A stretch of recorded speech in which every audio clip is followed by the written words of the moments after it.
Hi friends, ದಯವಿಟ್ಟು ನಮ್ಮ ಚಾನಲನ್ನು ಸಬ್ಸ್ಕ್ರೈಬ್ ಮಾಡಿ ಮತ್ತು ನಮ್ಮ ಹೊಸ ವಿಡಿಯೋಗಳನ್ನು ಎಲ್ಲರಿಗಿಂತಲೂ ಮುಂಚೆ ನೋಡಲು ಬೆಲ್ ಐಕನ್ ಅನ್ನು ಪ್ರೆಸ್ ಮಾಡಿ. ಇದೇ ರೇಣುಕಾ ಚರಿತ್ರೆಯಲ್ಲಿ ಪರಶುರಾಮನ ಪಾತ್ರ ಮಾಡುವಂತ KP ಬಸವರಾಜಣ್ಣವರು ಈ ನಾಟಕ ಸಂಘದ ಪರವಾಗಿ 501 ರೂಪಾಯಿ ಮತ್ತು ಹಾರ್ಮೋನಿಯಂ ಮಾಸ್ಟರ್ ಅಂತವರಿಗೆ 201 ರೂಪಾಯಿ, ತಬಲಾ ಮಾಸ್ಟರ್ ನಾಗೇಶಣ್ಣವರಿಗೆ 101 ರೂಪಾಯಿ, ಬ್ಯಾಡ್ ಮಾಸ್ಟರ್ ಗರ್ಭಸಂಗೌಡರಿಗೆ 101 ರೂಪಾಯಿ ಮತ್ತು ಸಾರಥಿ ಪಾತ್ರ ಮಾಡುವಂತವರಿಗೆ 101 ರೂಪಾಯಿ ಮತ್ತು ಹಿನ್ನೆಲೆ ಗಾಯಕರಂತ ಷಣ್ಮುಖಣ್ಣವರಿಗೆ 101 ರೂಪಾಯಿ ಮತ್ತು ಶಿವಣ್ಣವರಿಗೆ 101 ರೂಪಾಯಿಯನ್ನು ನಮ್ಮ ಕಲಾವಿದರಿಗೆ ಆತ್ಮೀಯರಾದಂತ KP ಬಸವರಾಜಣ್ಣವರು ಬಹುಮಾನ ಪ್ರಕಾರ ಮಾಡಿರ್ತಾರೆ.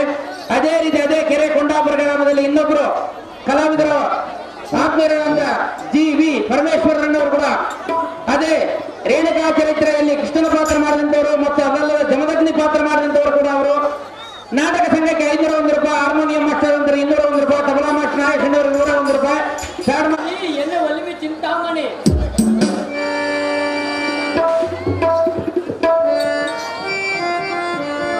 ಪ್ರಿಯಾ, ನೀನು ಹೋಗುವ ಪೈಡದಲ್ಲಿಗೆ ನಾನು ಹೋಗುವ ಪ್ರಯಾಣ ನಿನಗೆ ತೆಗಬೇಕೆ ಸುಂದರಿ?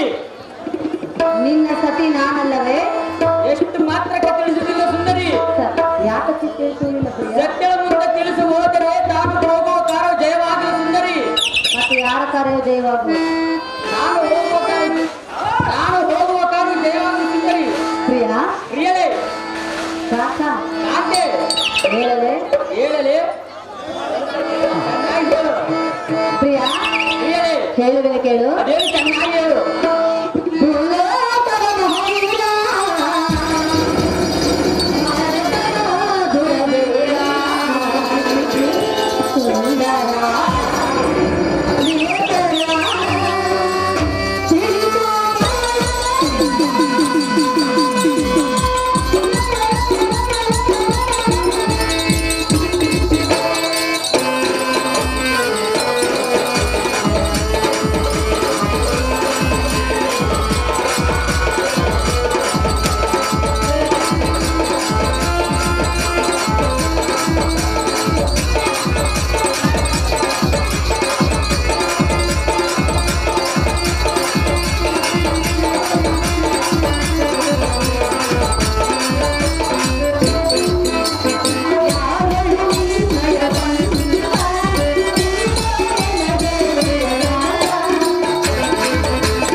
ಬಾಬಾ ಏನ್ ನಿಂದಿಸ್ತೀರಮ್ಮ ಕಡಿಯತನ ಮಾಡ್ದಂಗ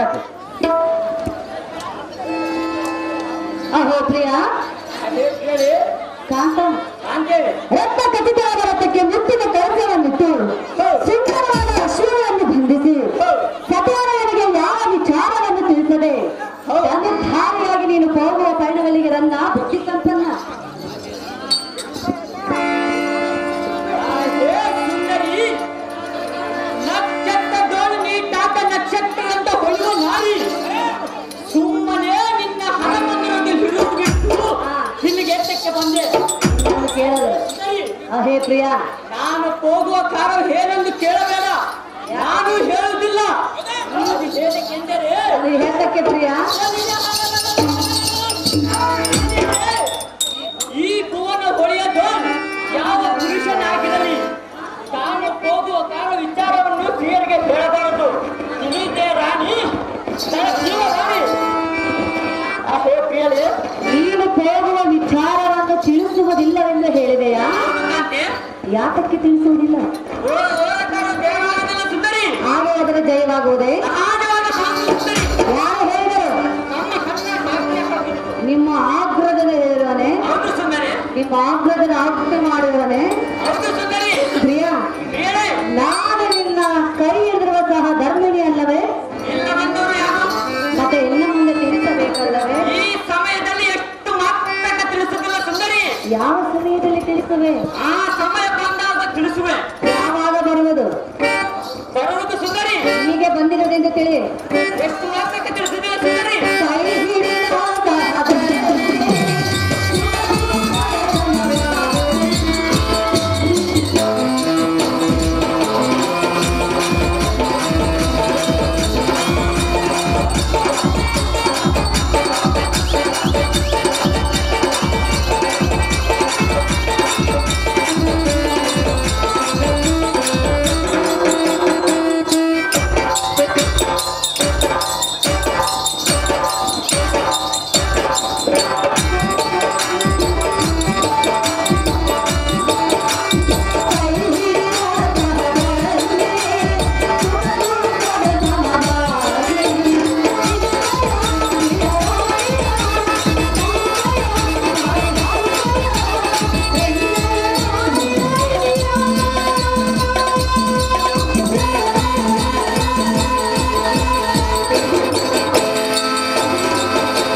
ಆದ್ದರಿಂದ ನೀನು ಹೋಗುವ ಸಂಗತಿಯನ್ನು ಸತಿಯಾದ ಹೆಣ್ಣು ಮುಂದೆ ತಿಳಿಸು ಪ್ರಿಯ. ನೀನು ಹೋಗುವ ವಿಷಯ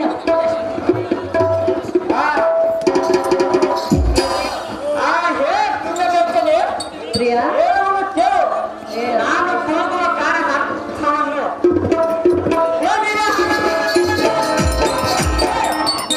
ನಮ್ಮ ಕುಲಿಯ ವೈರಿಯಾದ ವಿಷ್ಣು ಅಮ್ಮ ನನಗೆ ಹೇಳಿಯು ನಮ್ಮನ್ನು ಹುಡುಗರಂತ ಬಯಸಿಕೊಂಡೆ. ಸುಂದರಿ ಆದ ಕಾರಣ ಈ ಕ್ಷಣವೇ ವೈಕುಂಠಕ್ಕೆ ಹೋಗಿ ಆ ಮೂಡವ ತಾನು ಬಿಡುದು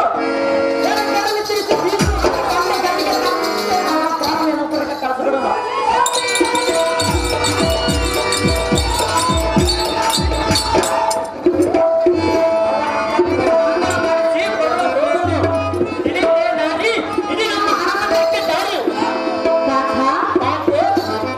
ವೈಕುಂಠಕ್ಕೆ ಹೋಗುವೆಯಾ? ವಿಷ್ಣುನನ್ನು ಯಮಲೋಕಕ್ಕೆ ಕಳಿಸುವೆಯಾ? ವಿಷ್ಣುವಿನ ಸತಿಯಾದ ಲಕ್ಷ್ಮೀ ದೇವಿಯನ್ನು ಹೇಳ್ತಿರುವೆಯಾ? ನಿನ್ನಿಂದ ಆಗುವುದೇ? ಮೂರ್ಖ ಎನ್ನುವೆಯ? ಮೂರ್ಖನು ನೀನು. ಸತಿಯ ಮಾತನ್ನು ಧಿಕ್ಕಾರಿ ಕೇಳುವುದಿಲ್ಲವೇ? ಪ್ರಿಯ ಹೇಳಿದ್ರೆ ಹೇಳು.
ನಿಂತ್ಕೊಳ್ರಂಗೆ ಅಮ್ಮ ಇದೇನು ಬರಕಲ್ಲ ಉದ್ದೇಕಾಗ್ತಿದೆ ಗುಬ್ಬಿ ಪಿಚ್ಚೆ ಕೂಡ ಬೇಕ ನಂತರ ಕರೆವಲ್ಲ ಸುಮ್ಮನೆ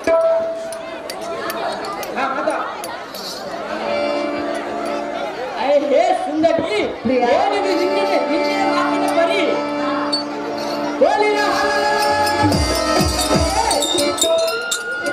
ಕೋಟಿ ದೇವತೆಗಳು ಅಡ್ಡ ಬಂದರು ಕ್ಷಣ ಮಾತ್ರದೊಳ ಹವ ನಮ್ಮ ಸದುಬಡಿವೆ ಆ ವಿಷ್ಣು ಎಂಬ ಹದಮನ ಸದುಬಡಿವೆ ಬಾಪು ಬಾಪ್ರೇ ಎನ್ನಂತ ಕೆಲವು ಇಕ್ಕನ ಮುಂದೆ ಆ ಕುಳವನ್ನು ಭಯವನ್ನು ಹೇಳುವಯ ಹೇ ನಾರಿ ನುಡಿಯದಿರು ಇನ್ನೊಂದು ಸಾರಿ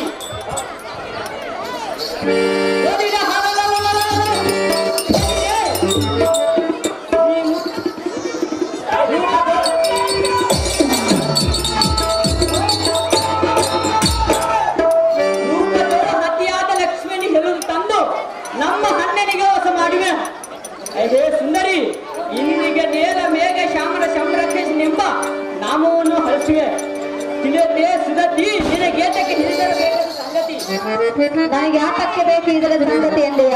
ಹೌದು ಸುಂದರಿ. ನಾನು ನಿನ್ನ ಸತಿಯಲ್ಲವೇ? ಹೌದು ಸುಂದರಿ. ಮತ್ತೆ ನಿನ್ನ ಸಂಗತಿ ನನಗಲ್ಲದೆ ಮತ್ತಿನ್ಯಾರಿಗೆ ಬೇಕಾಗಿರೋದು? ಮಾತಕ್ಕೆ ತಿಳಿಸುತ್ತಿಲ್ಲ ಸುಂದರಿ. ಹೇಳುವಿನ ಕೇಳು. ದೇವಿ ಸನ್ಯಾಸಿಗಳು ಹೇಳಿ ಹೇಳುವಿನ ಕೇಳು. ದೇವಿ ಸನ್ಯಾಸಿಗಳು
ನಿನ್ನಿಂದ ಆಗಲಾರದ ಮಾತೆಂದಿಸಿರಿ. ನಿನ್ನ ಹಠವನ್ನು ಬಿಡು, ಸತಿಯಾದ ಎನ್ನ ಮಾತಿಗೆ ಹೋಗೊಟ್ಟು ಎನ್ನೊಂದಿಗೆ ಅರಮಂದಿರಕ್ಕೆ ಬ್ಯಾಪ್ರಿಯ ಮುಗಿಯುವ ನಿನಗೆ ಕೈಯ.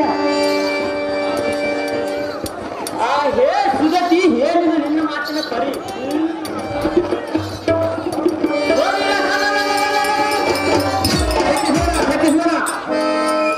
ನೀನು ಹಾಡಿದ ನುಡಿಗ ಕೇಳಿದರೆ ಎಣ್ಣೆ ನಿಜ ಜನ ಜಾತಕ ಹಡಿಗಿತ್ತ ಕೋಪ ನಾವು ಬೆಳಿದಂತಾಗುವುದು. ಅದು ಹೇತಕ್ಕೆಂದರೆ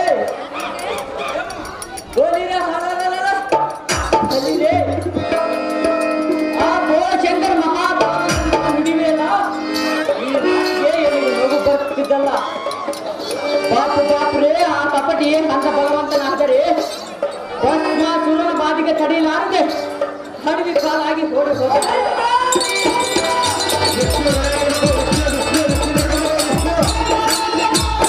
ವಿಷ್ಣು ವಿಷ್ಣು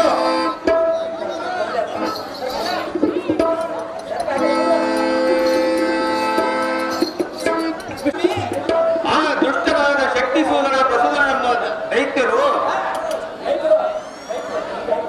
ಈಗಾಗಲೇ ದೇವಾನು ದೇವತೆಗಳನ್ನು ಗೋಳಾಡಿಸಿ ಮನಮುನಿಗಳ ಮಾರ್ಪ ಯಜ್ಞ ಯಾಗಾದಿಗಳನ್ನು ಕೆಡಿಸಿ ಸಜ್ಜನರನ್ನು ಬೀಳಿಸಿ ಬಹು ಕಷ್ಟಪಡಿಸಿ ಈಗ ಅದೇ ಹಮ್ಮಿನಿಂದ ವಿಷ್ಣು ಯಾರೆಂಬುದನ್ನು ಲೆಕ್ಕಕ್ಕೆ ತಾರದೆ ವೈಕುಂಠಕ್ಕೆ ಯುದ್ಧ ಸನ್ನದ್ಧವಾಗಿ ಹೊರಟರು. ಎಲ ಸಾರಥಿ, ಇಂದಿಗೆ ಆ ಮೂರ್ಖರಿಗೆ ಕಾಲಗತಿ ಕೂಡಿ ಬಂದಂತೆಯೇ ತೋರುತ್ತದೆ. ಹೌದು ಸ್ವಾಮಿ. ನಾನೀಗಲೇ ಈ ಸಮಾಚಾರ ಶ್ರೀಮನ್ ನಾರಾಯಣನಿಗೆ ತಿಳಿಸಲು ವೈಕುಂಠಕ್ಕೆ ಪ್ರಯಾಣ ಮಾಡುವನು. ಸಾರಥಿ, ನೀನು ಸುಮ್ಮನೆ ನೋಡುತ್ತಿರು ಇಲ್ಲಿ ನಡೆಯುವ ಸಂಗತಿ.